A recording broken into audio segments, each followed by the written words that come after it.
ఇదొక అంశం. ఇక కొండా సురేఖ గారి వ్యాఖ్యలు నిన్న తెలుగు మీడియాలో చాలా సంచలనంగా మారినాయి.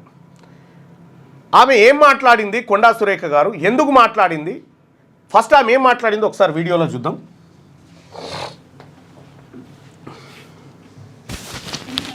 ఫారెస్ట్ మినిస్టర్గా ఉన్నాను కాబట్టి నా దగ్గరికి కొన్ని కంపెనీలవి క్లియరెన్స్ కోసం అని చెప్పి ఫైల్స్ వస్తూ ఉంటాయి. మామూలుగా మంత్రులు అట్లాంటి ఫైల్స్ వచ్చినప్పుడు డబ్బులు తీసుకొని క్లియరెన్స్లు ఇస్తూ ఉంటారు. నేనన్నా మాకు ఒక నయా పైసా మీరు ఇవ్వాల్సిన అవసరం లేదు, మీరు సమాజ సేవ చేయండి, మా స్కూల్ ఒకటి డెవలప్ చేయండి, మా పేరు మీద అది మీ పేరు గుర్తుండిపోతుంది అని చెప్పినప్పుడు వాళ్ళు మేము పై వాళ్ళతో మాట్లాడాలి మేడం, మా చేతుల్లో లేదు అని సదానంద రెడ్డి. రైట్, ఇక్కడ కొండా సురేఖ గారు చేసినటువంటి వ్యాఖ్యలు ఏంటంటే, సహజంగా మంత్రుల దగ్గరికి కంపెనీల ఫైల్స్ వస్తుంటాయి. ఆ ఫైల్స్ క్లియర్ చేస్తే మంత్రులకు కంపెనీలు డబ్బులు ఇస్తాయి, లంచాలు ఇస్తాయి. అయితే నా దగ్గరికి కంపెనీలు వచ్చి రెన్యువల్ చేయమన్నప్పుడు నేను డబ్బులు తీసుకోలేదు, తీసుకోకుండా మా ఊర్లో ఉన్నటువంటి స్కూల్ను బాగా చేయండి అని చెప్పి నేను ఆ కంపెనీ ప్రతినిధులకు చెప్తే, ఆ కంపెనీ ప్రతినిధులు మా ఊర్లో ఉన్నటువంటి స్కూల్ని బాగా చేసిరు, ఆ స్కూల్ కార్యక్రమంలోనే పాల్గొన్నా అని చెప్పి ఆమె చెప్తున్నటువంటి మాట. సో నిజంగా మంత్రులు లంచాలు తీసుకోరా? ఇది ఒరిజినల్ చర్చ. లైవ్ చూస్తున్నటువంటి ప్రజలారా, ప్రస్తుతం ఉన్నటువంటి తెలంగాణ రాష్ట్ర మంత్రులు లంచాలు తీసుకుంటున్నారా లేదా? మీ అభిప్రాయం చెప్పండి. దాని గురించి మళ్ళీ మాట్లాడుకుందాం. తీసుకుంటే ఎంత తీసుకుంటారు, ఎక్కడెక్కడ తీసుకుంటారు అనేది మళ్ళీ చర్చ పెడదాం.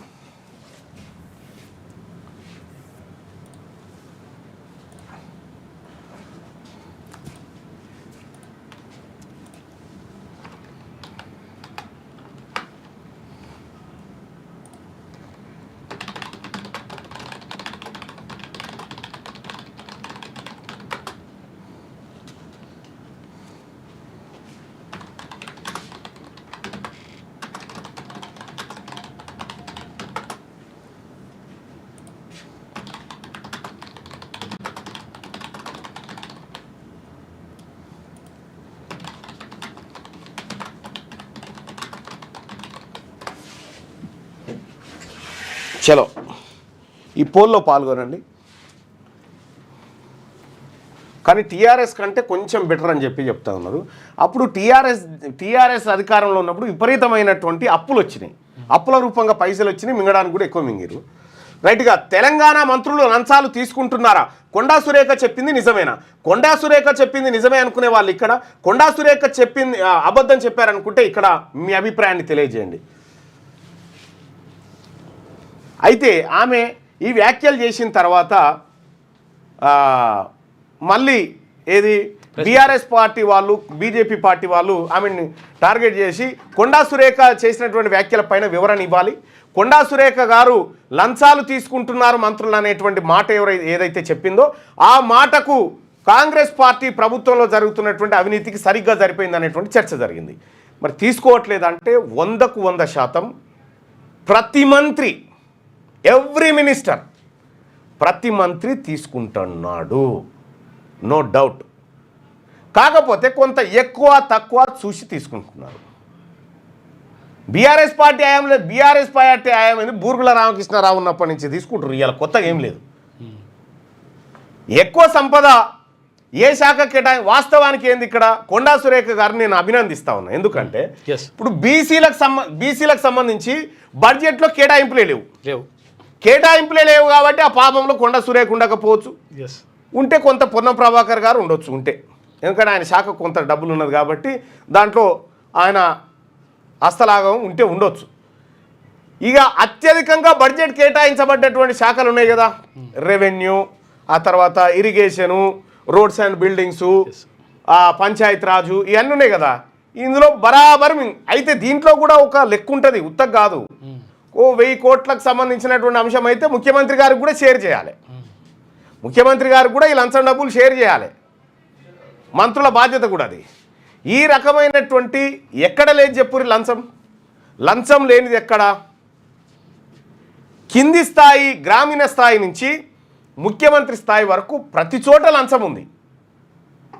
కాకపోతే కొద్దిగా ఎక్కువ తక్కువ, వాళ్ళే వ్యాపారులు, అవే కంపెనీలు, వాళ్ళే కథ. లైసెన్సింగ్ ఎట్లా చేయాలి, లాబింగ్ ఎట్లా చేయాలి, ఇవన్నీ తెలుసు వాళ్ళకి. అయితే ఈ బడ్జెట్ ఏది వాళ్ళకి పని చేసి పెట్టడం ద్వారా లంచాలు స్వీకరించేటువంటి కార్యక్రమం దిగ్విజయంగా ఉంది. దీంట్లో చాలామంది మేము నిజాయితీని నాకు ఒక్క పైసా తెలియదని ఎవడన్నా పుట్టుకునంటే పొరపాటున నమ్మకురి, పొరపాటున కూడా నమ్మవద్దు. ఎందుకంటే ఇదంతా అందరికి తెలిసినటువంటిది. అయితే టీఆర్ఎస్ కన్నా బెటర్ అనేటువంటి మాట ఎందుకు వస్తుంది ప్రజల నుంచి అంటే బీఆర్ఎస్ పార్టీ హయాంలో విపరీతంగా అప్పులు తెచ్చేటువంటి అవకాశం ఉంది. ఇప్పుడు అప్పులు పుడతలేవు, అప్పుడు తెచ్చే అవకాశం ఉంటే తెచ్చినట్టు మంచిగానే కొట్టిరు. తెలంగాణ రాష్ట్ర మంత్రులు లంచాలు తీసుకుంటున్నారా? కొండా సురేఖ చెప్పింది నిజమేనా? ఎస్, కొండా సురేఖ చెప్పింది నిజమే అని చెప్పి 87% మంది మంత్రులు అభిప్రాయపడుతున్నారు. నన్ను కోసినా పైసా లేదని చెప్పి అని అంటున్నారు. కోట్లు మంత్రులు అంటే మీకు అర్థం కావడం లేదు.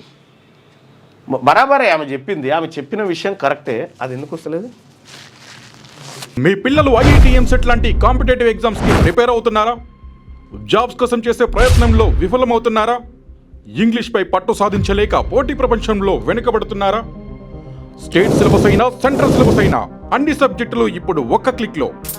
షేక్ స్పైకర్ ఇప్పటి వరకు ఎవరు తయారు చేయలేని విధంగా రూపొందించబడిన సరికొత్త యాప్.